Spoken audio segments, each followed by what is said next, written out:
dashur miq, të rubrikës tonë Tulipani ju përshëndes. Thash sot flasim vetëm për Partinë Demokratike të Shqipërisë. Për partinë që hoqi terrorin komunist, diktaturën komuniste të diktatorit më të madh të shekullit kaluar, i cili majti 50 vjet një popull të gjynëzuar, të izoluar, të shputur nga bota e civilizuar.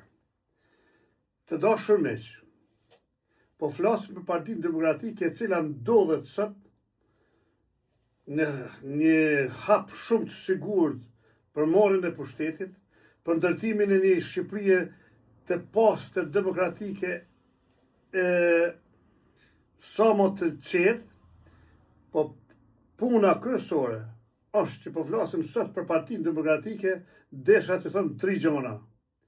Mos i merrni vesh ata që e rrëzuan Partinë Demokratike, ata që gjynëzuan, ata që me shkopin erdhen e na mësyn për të na rrahur, për na hequr nga Partia Demokratike me dhunë për të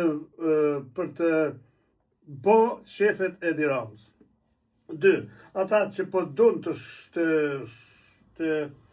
prishin Partinë Demokratike janë ata që nuk vinë tek qendra Partisë Demokratike, ata që nuk vinë selinë e Partisë Demokratike, ata që nuk punojnë për Partinë Demokratike, ata që vetëm kanë dëshirë për një post ose për një rrugë të majme, ose për të bërë korrupsion me Edi Ramën. Ata janë ata që po mundon të zbehin punën e Partisë Demokratike të Shqipërisë.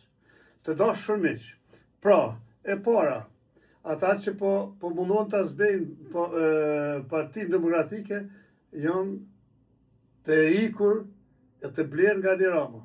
Ata që luftuan kundër demokratëve për ta shuar Partinë Demokratike janë të blerë nga Edi Rama dhe nga Partia Socialiste. Pra, të dashur miq, po e them, e vetmja gjë që do të jetë fitore për shqiptarët, siç ishte në vitet 90 kur ngritem e rrëzuam komunizmin e egër, e diktaturën e egër, ajo ditë është edhe sot.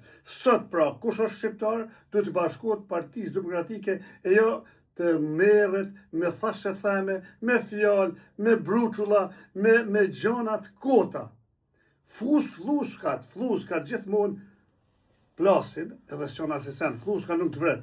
Pra, këta që po mundon ta shpërbojnë idenë e Partisë Demokratike dhe Partinë Demokratike janë fluska. Të dashur miq, pra, ju ftoj të gjithë kush tjenë të mos të ulem në asnjë minutë vetëm në demonstrat paqësore për rrëzimin e diktatorit dytë Edi Ramovici, Edi Aleksandrovici. Ju falemnderit.